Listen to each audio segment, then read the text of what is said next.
Kalau kita berdiam diri, berarti kita menyokong kezaliman, kejahatan yang dilakukan oleh manusia. Kita kata berdiam diri itu adalah menyokong. Jadi jangan kita berdiam diri. Saya nyatakan ini pada karyawan-karyawan khususnya yang muda-muda ataupun karyawan-karyawan yang masih lagi berdiam diri. Jangan berdiam diri. Kezaliman berlaku di depan mata. Sekiranya kita berdiam diri, berarti kita membantu mereka yang zalim. Of course, sudah semestinya setiap sikap yang kita ambil itu ada risiko. Kembali pada si Patriot tadi. Patriot ni biasanya bawa pisau lah ya. Biasanya, katakan dia ada pisau, kita pergi tolong. Ada risiko daripada kita. Tapi risiko itu kita ambil dengan kehormatan kita sebagai manusia. Kehormatan, kita ada kehormatan. Tak apalah risiko, mungkin luka dan sebagainya. Lebih kehormat daripada orang yang tidak luka tapi berdiri tegak memandang apa yang berlaku. Itu lebih terhormat. Dalam sejarah manusia, dalam sejarah negara-negara ya, kita boleh lihat lahirnya seniman-seniman dalam bersama dengan perjuangan rakyat. Baru-baru ini di Mesir, Medan Tahrir, seorang penyanyi yang mungkin tuan-tuan pun tahu, Remy Essam, seorang penyanyi yang tiap-tiap malam menyanyi di hadapan ribuan rakyat Mesir, menyanyi lagu-lagu perjuangan rakyat. Setiap malam menyanyi bersama rakyat, cuba bawa lagu-lagu rakyat. Hinggakan pada satu hari saya tengok Al Jazeera, dia diinterview Al Jazeera, mukanya berdarah, di kepala berdarah, berbalut kerana dikasari oleh tentera pada malam sebelumnya. Di interview, dia masih ada di situ pada pagi itu. Dan katanya, ini tambahannya, katanya beliau akan terus duduk di Medan Tahrir sehinggalah Mubarak berulur. Ini penyanyi, bawa kita menyanyi bersama-sama rakyat di atas pentas. Ini adalah contoh karyawan. Kita tengok lagi, dan dia punya risiko. Seperti yang sebut tadi, risiko. Tentera mengasari dia, memukul dia dengan batu, dan akibatnya dia menerima risiko yang begitu. Tetapi dia tetap menjalankan tugas dia, tanggungjawab dia sebagai seorang seniman. Di Indonesia kita tahu Rendra, ya Pak Samad berkenal, Rendra di penjara kerana melahirkan syair-syair, sajak-sajak yang mengkritik korupsi pemerintah. Kemudian di Surabaya, Yohanes Tombajong, seorang penyanyi yang betul-betul jadi ikon kepada perjuangan rakyat Surabaya 1930-an dulu. Di Chili, Victor Jara, penyanyi, penyair, pencipta lagu yang mati di dalam penjara, mati dibunuh kerana lagu-lagunya begitu mempamerkan isi perjuangan di dalam lagunya. Jadi ini adalah contoh-contoh karyawan. Kartunis pun ada juga. Kartunis daripada Afrika. Malaysia ni sama dengan Afrika lah. Sini kartunis ni ya. Zimbabwe ada lah sama dua. Ada namanya apa ni, Isa Nayapa. Nah, ini seorang kartunis Afrika dari Zimbabwe. Jadi ini pentingnya. Ini saya kata pentingnya kita ada satu pendirian. Karena itu saya terbitkan buku ni, saya nak kita karyawan-karyawan di Malaysia ni bangun. Jangan tidur. Dalam lena yang sangat panjang, diulit mimpi. Ya, duit, carma, macam Pak Samad sebut, cari makan. Tidak menghiraukan derita lingkungan. Rakyat-rakyat merintih. Kezaliman berlaku depan mata kita, mencari uang tanpa memikirkan orang lain. Karena itu saya kata kita tidak boleh memekakkan telinga. Karyawan adalah sangat salah bila ada bakat memekakkan telinga. Karyawan yang memekakkan telinga ini adalah ibarat, kita ibarat karyawan dengan rakyat ni, saya ibaratkan sebagai pen dengan dakwat, tak dapat dipisahkan. Dakwat, pen kalau tanpa dakwat, macam karyawan-karyawan dia ada bakat, simpan, tak buat apa-apa.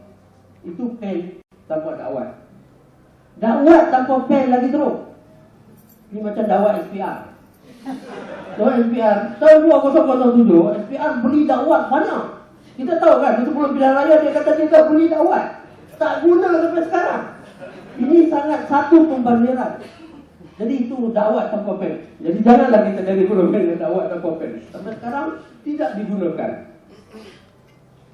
Jadi saya katakan tadi apabila kezaliman ini, kezaliman bermaharajalela, kita mesti bangun. Bukan saja pada karyawan, kepada semua, pada semua orang. Karena itu dalam buku ini saya amat menekankan even my pen has a stand. Dalam buku ini juga saya ada ceritakan sejarah saya daripada tahun 1974, kartun saya yang pertama. Dan kartun saya yang pertama diharamkan pada tahun 1980. Telah diharamkan dulu di majalah sekolah. Dan semua majalah sekolah telah diharamkan. Jadi majalah sekolah ini dia buat saya jadi pengarang dan pelukis di muka depan. Majalah sekolah mengkritik guru-guru. Terus kena panggil, diharamkan, lukis dengan sakura style, pakai jarum. Kemudian ini ada gambarnya pada muka awal ini. Dan apabila diharamkan, guru tingkatan meminta saya membuang kartun ini. Jadi apa yang kami lakukan, kita buang, kita tak ganti apa-apa, biar kosong saja kat situ. Ini ada lagi ya, voucher saya dulu lukis kartun dapat RM4 satu kartun. Jadi ini sejarah-sejarah saya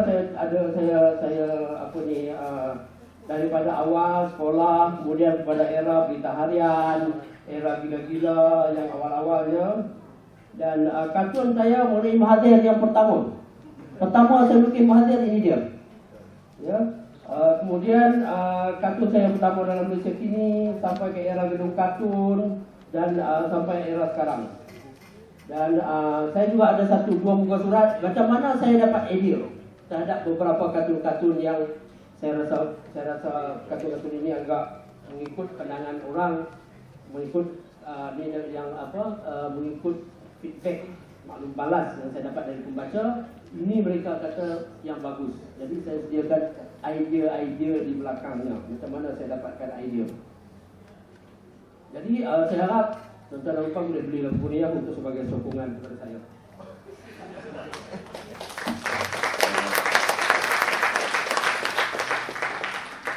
Tuan-tuan dan puan, esok pagi saya pukul 5 pagi akan terbang ke Amerika, ke Washington dan selepas itu ke Florida.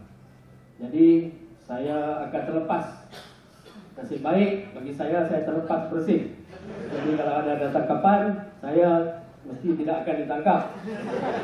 Kalau bagaimanapun, saya dan istri saya pergi dengan istri saya akan membawa 2 helai baju kuning yang mana kita akan pakai di Amerika, di Florida nanti baju kuning kalau sembilan nanti.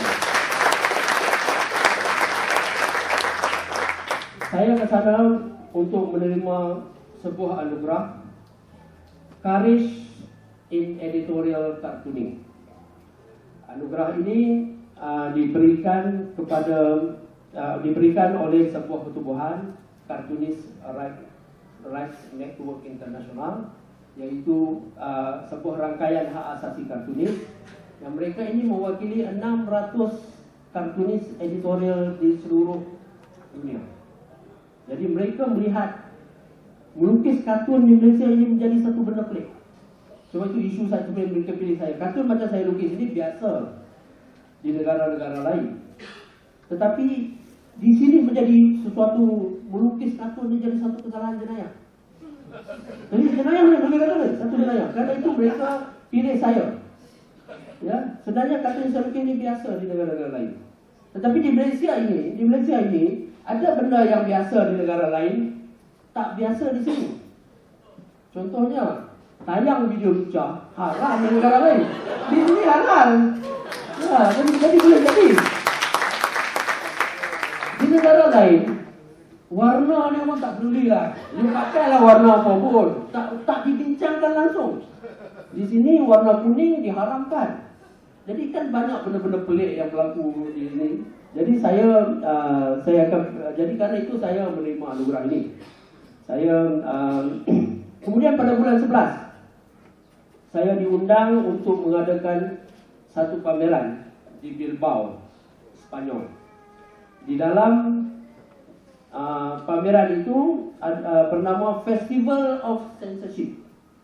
Mana kata saya akan jumpa orang-orang terlarang dari berbagai golongan di sana. Festival Censorship. Jadi di situ akan ada bersama 30 karyawan yang diharamkan seluruh dunia. Mana kata Malaysia ini tidak bersendirian. Kebanyakan yang saya tengok ada Zimbabwe. Ada daripada Zimbabwe. Mongolia saya tak nampak, tapi Zimbabwe ada. Kazakhstan saya tak nampak, tapi Zimbabwe ada. Jadi mereka di situ festival tu ada filem, ada dokumentari, ada stand yang diharamkan. Negara mana saya tak tahu. Kemudian akan ada konsert lagu-lagu yang diharamkan. Jadi saya akan dijemput untuk mewakili Malaysia, membawa bendera Malaysia ke sana. Ini bendera Malaysia ke sana.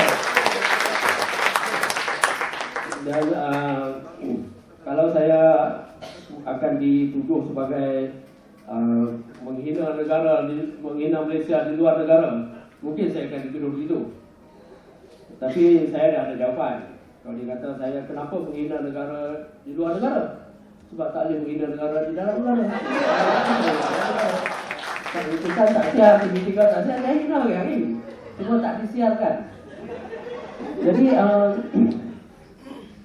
ini bukan anugerah dan juga pameran yang saya pergi ini bukanlah kejayaan saya.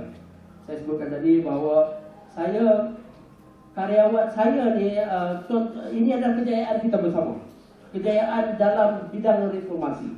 Anggaplah saya ini hanya wakil saja.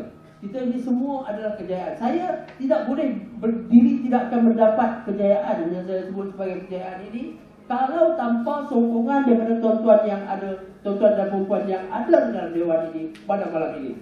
Tanpa sokongan berterusan, sokongan dari segala aspek sokongan, ya, segala sokongan moralnya, sokongan beli bukunya, ya sokongan lebih sikit aja ya nanti ya, beli bukunya sebagai sokongan membentuk berbagai sokongan, peguam memberikan sokongan, pembaca, penulis dan sebagainya memberi sokongan pada saya. Tanpa sokongan ini saya tidak boleh.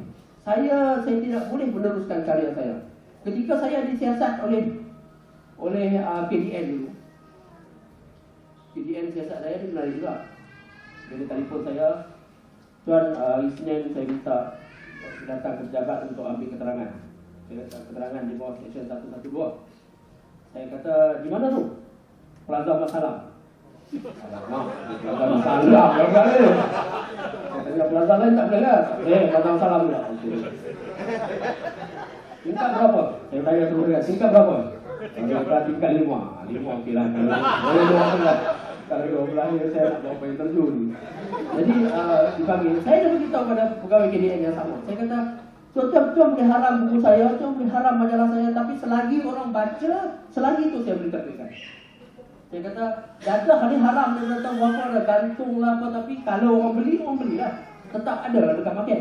Jadi itu saya kata, saya terima kasih pada sokongan yang berterusan daripada tuan-tuan dan perempuan.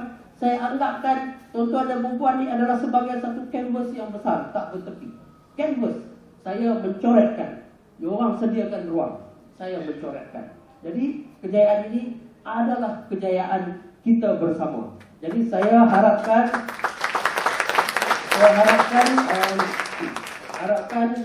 kita sokongan ini berterusan. Saya betul-betul memerlukan sokongan supaya dapat saya hasilkan karya-karya yang lebih memberi impact di masa akan datang. Jadi sekali lagi buku ini dijual pada harga patutnya RM25, hari ini RM20 saja sebagai promosi. Jadi saya dah belilah sebelum diharamkan. Saya dapat potensi diharamkan itu cukup besar lah, ya. Jadi